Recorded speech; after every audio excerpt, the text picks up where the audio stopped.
The blame game between the USA and China is escalating. We've now got a longtime critic of China, who's also a White House advisor, saying that China is profiteering from the pandemic. He put forward the claim that China worked to hide it, along with the World Health Organization, while stockpiling the supplies that would soon be in high demand. First of all, the virus was spawned in China. Second of all, they hid the virus behind the shield of the World Health Organization. The third thing they did was basically hoard personal protective equipment, and now they're profiteering from it. With the pandemic overwhelming America, officials on Capitol Hill soon found the scapegoat that they could pin it on. If it was a mistake is a mistake. But if they were knowingly responsible, yeah, then there should be consequences. China is the largest state sponsor of pandemics. This is the third or fourth pandemic that came out of China. What should we do to the largest state sponsor of pandemics on the globe? We should sanction China. China's attempt to control basically every organization within the United Nations through their colonial powers, through bribery, through other things, tremendous damage to this country and to this world. China has long been the most significant geopolitical threat the United States faces. Trump even promoted the conspiracy theory that the virus originated in a virus lab in China's Wuhan.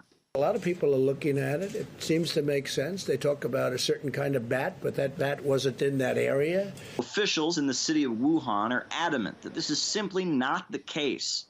WHO officials have repeatedly stated that there isn't any evidence the new coronavirus was produced in a laboratory. Many well-known medical experts in the world also believe the so-called laboratory leak hypothesis has no scientific basis.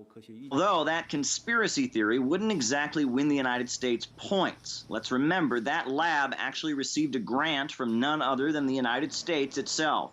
The Obama administration gave them a grant of $3.7 million. I've been hearing about that. And we've instructed that if any grants are going to that area, we're looking at it literally about an hour ago and also early in the morning. U.S. officials have glossed over this fact. It barely was mentioned during a press conference. And now, despite the fact that there's no real evidence, Donald Trump says an investigation is going on into the laboratory. A lot of strange things are happening, but there is a lot of investigation going on, and we're going to find out. Conspiracy theories used to justify U.S. foreign policy rarely require evidence for the U.S. media to run with them and for the U.S. public to become convinced. Now, calls for China to be sanctioned over the virus are growing not just in the United States, but around the world. An Israeli NGO recommends suing China. Australian and Canadian politicians are jumping on the anti-China bandwagon as well. This, as so many countries around the world are depending on China for personal protective equipment. Tensions have been pretty high with China for some time, and I do fear that this is making it worse. Certainly it could result in more economic warfare against China. As everyone knows, the U.S. has the most cases of COVID-19 in the world, has the most number of deaths from COVID-19. Those numbers will continue to go up.